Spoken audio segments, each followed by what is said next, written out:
Ladies and gentlemen, boys and girls, Mr. and Lady, welcome to Kinetic Aesthetic. If you can hear that in the background, that is the instrumental to one of the songs off the album I'm about to talk to y'all about. It's been a long time since I've sort of heard an album that, well, not a rap album, that had had me stuck like this for a minute. And I'm just going to cut to the chase. I'm talking about SZA's new album, SOS. This shit is the truth. This is one of those albums. I'm going to tell y'all the truth. I get the same feeling listening to this album that I got from listening to Drake's Take Care album for the first time, that I got from listening to Born Sinner by J. Cole, or that I got from listening to Pimp a Butterfly from Kendrick Lamar.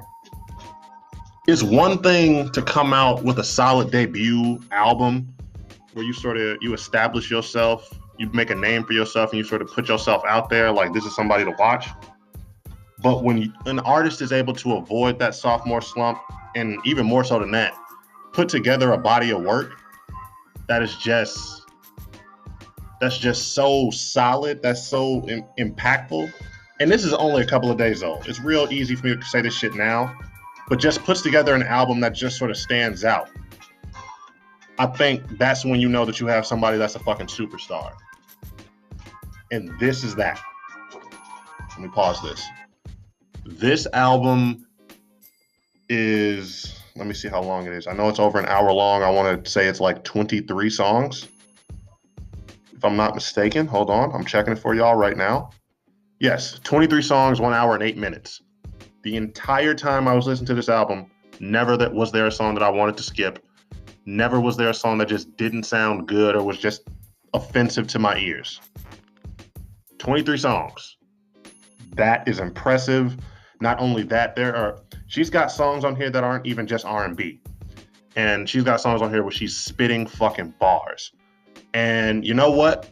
I feel like I'm getting into the body of this. So what I'm going to say right now, stay tuned for a word from our sponsors, because I'm about to do that. Then I'm going to spend the next couple minutes telling you all about why this album is important, why this album is special, and why you need to go listen to it. It's Kinetic Aesthetic. Get comfortable. Stay tuned.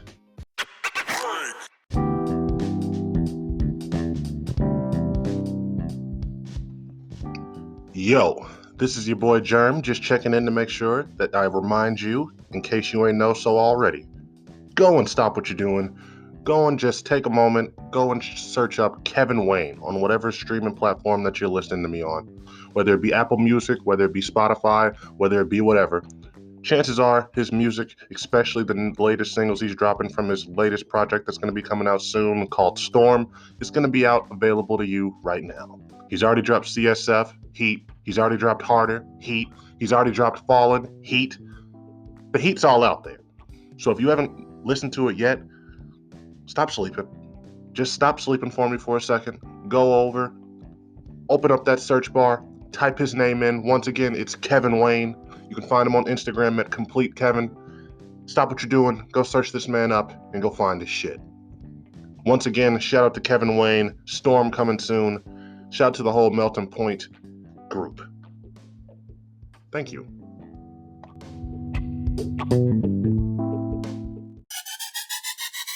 Now, first things first, when we're talking about this whole coming out party for SZA, why this album makes her a superstar, I really want to start at the back, on the back end. I want to start at the beginning. I'm not going to tell y'all too much about her backstory. I looked at it a little bit. That's not really the important part of what I'm talking about. She's from St. Louis originally. She followed her dream, ended up in LA, doing her thing, trying to get on, get on in the industry. And she ended up going into LA. She went to LA. She was trying to make it and everything. She first met Top Dog in 2011. Her boyfriend at the time had a clothing company. Kendrick Lamar was performing. That's how she got introduced to them and everything, just shit like that. And eventually they decided to sign her. Now, this is when I first noticed her, because I do remember when they originally signed her. I didn't think much of her. I thought, okay, here's going to be the first lady of TDE. Every rap label since the beginning of the fucking rap game has had a female on there, especially usually just a token one they just signed so they have a pretty face, sing the hooks for the rap for the dude rappers. I'm not saying that it's like that's the way it should be or that I agree. That's just how rap has been. Young Money, Cash Money, fucking QC. I don't know why it's hard for me to think of rap labels right now. I'm not. This happens. Please rest assured, this does happen. But I didn't think much of her. I thought, okay, that's all she's going to be there for. I didn't. Admittedly, I did not pay attention when she released any of her music initially. Like when she came out with Control, I admittedly was just like, okay, that's chick music. I don't want to listen to that. I was young once. I was ignorant. I was ignoring good music for stupid reasons.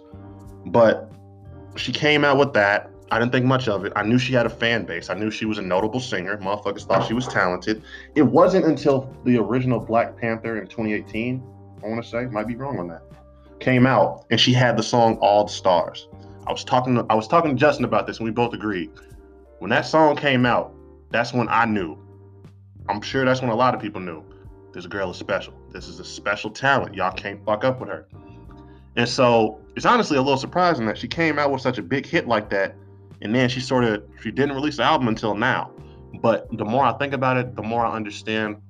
I personally, I used to be one of the people that would hate on Top Dog and think that they was just holding their artists back. They're not. They know what they're doing. SZA has handled her career so well because she's been involved in so many big hits at this point. She just had Kiss Me More with Doja Cat, like I want to say a year ago. She's been on the scene. She had the song with Summer Walker off her last album, which was hot. That song was raw as hell.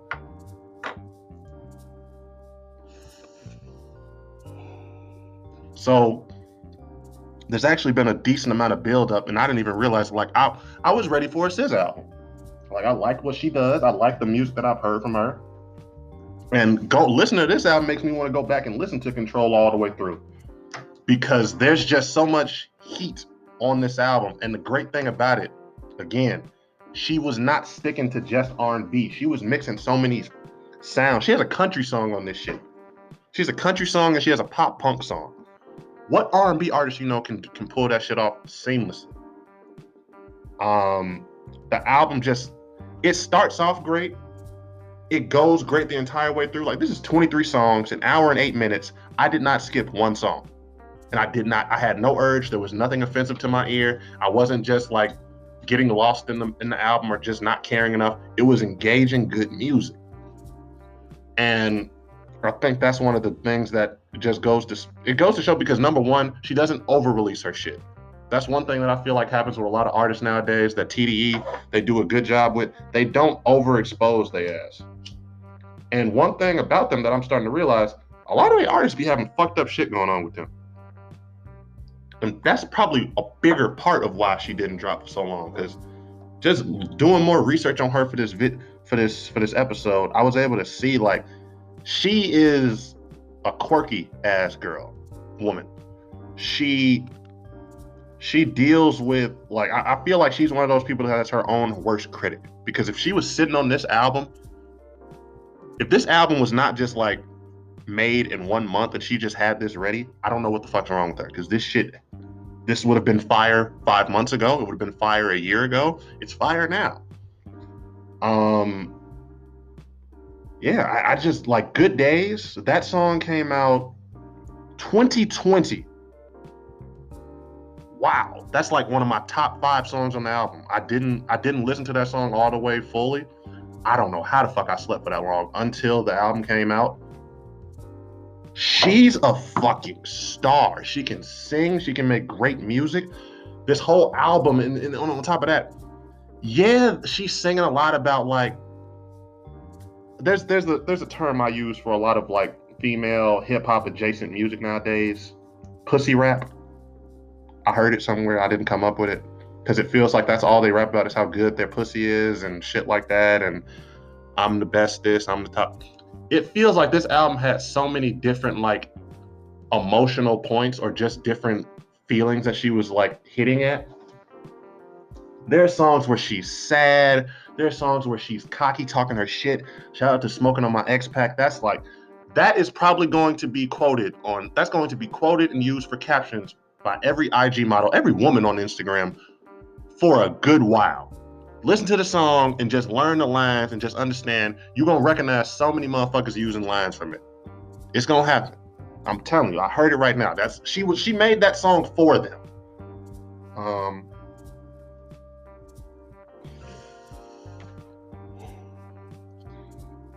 But yeah, just such a well-rounded album in terms of emotional output, in terms of what she's going through.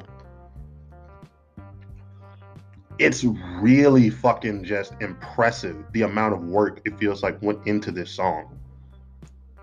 Because I'm telling you, there's so many artists, and I talk about this in a lot of the reviews I do. There's so many artists that I feel like don't put in effort on their shit. They're going for shit that's going to be formulaic, that's going to be for sure to get them streams, views, success. It feels like she has songs like that on here, but it feels like there was no compromising on this. Every song that is on here is something that she wanted. It's all just good, great music. It feels like this is a great project. This isn't just a studio album. This is just a great project.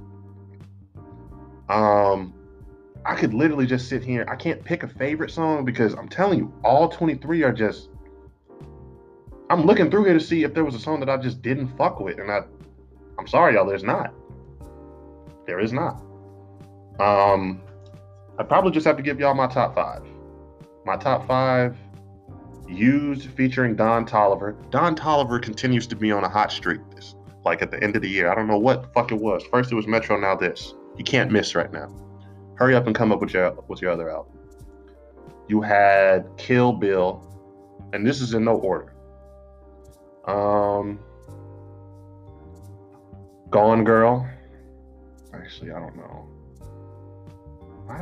I know Ghost in the Row Machine it's got Phoebe Bridgers. I have no idea who that is, but I want to know who she is now because I just like that song.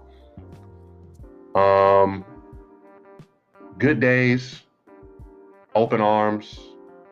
And you know what? I'll be honest, it is my guilty pleasure song. I do like Smoking on My X-Pac. I like to hear a girl talking her shit. That was dope to hear. But I can't say enough good things about this album, y'all.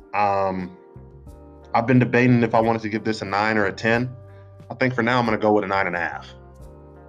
This is a 9.5 out of 10 album. Like, she's a superstar. She has arrived with this one. Like, this is...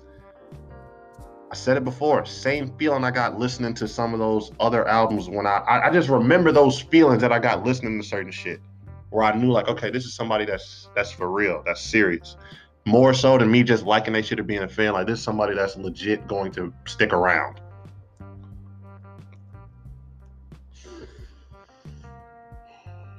She got one. And that's all the features. I named the songs that have features. Travis Scott had the best one.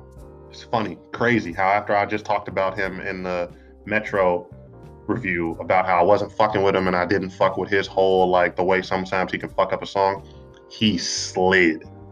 When I tell you he slid on Open Arms, he outdid her.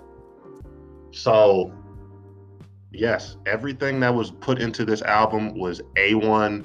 This is real music. Corny. Hate to be the guy that comes through and says that. This is real music. This is exactly what the fuck I feel like people are looking for an R&B album. This is what I'm looking for. I want these type of vibes. I want that type of experimentation. The beats were all on point. It didn't sound monotonous. Like, literally, like, every song sounds different, but they all go together. It's like the opposite, but not in a negative way of what I was saying about Metro's album. Like, they all just go together. You could just think it's one long ass song, one long ass banger. This is, every song is like a different state of mind, but they all are on point. If you haven't listened to this shit yet, you need to go listen to it. Go do it.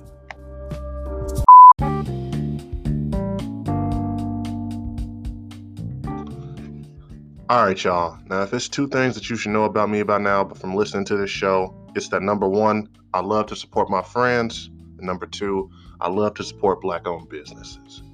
And I feel like I have a chance to do both of those right now, so I'm going to do that. I'm going to shamelessly plug my homie from Atlanta. His name is Sirius, aka Cozy. He goes by those names, and he is one of the most creatively dope motherfuckers I've ever had a chance to meet. He is affiliated, of course, with my boy Kevin Wayne. Shout out him. Shout out Micah. Shout out the whole Melting Point. But I just want to make sure I give y'all a second to go and put y'all up on game, because I've gotten some dope ass clothes from this man, and I've heard some dope ass music from this man. If you have any second, you have some time, matter of fact, make some fucking time. Search up Sirius on Spotify, Apple Music, whatever streaming service, or even SoundCloud, and you'll be able to find his Phases EP, which is, once again, some dope shit. And if you go to Sirius.shop, I'm telling you right now, you are going to see some of the hottest clothes you can find out on the market right now, made by somebody who's not got a whole bunch of giant-ass endorsements around him. He's doing this by himself. He's doing this on his own. And I'm telling you, he's making some real quality shit. Anybody that's seen me in person knows I've been rocking some of his clothes for a good minute now. I got 2 of my favorite shirts in my collection from him. I still need to get more. Y'all better stop sleeping. Real clothing hours. Get in tune, stupid.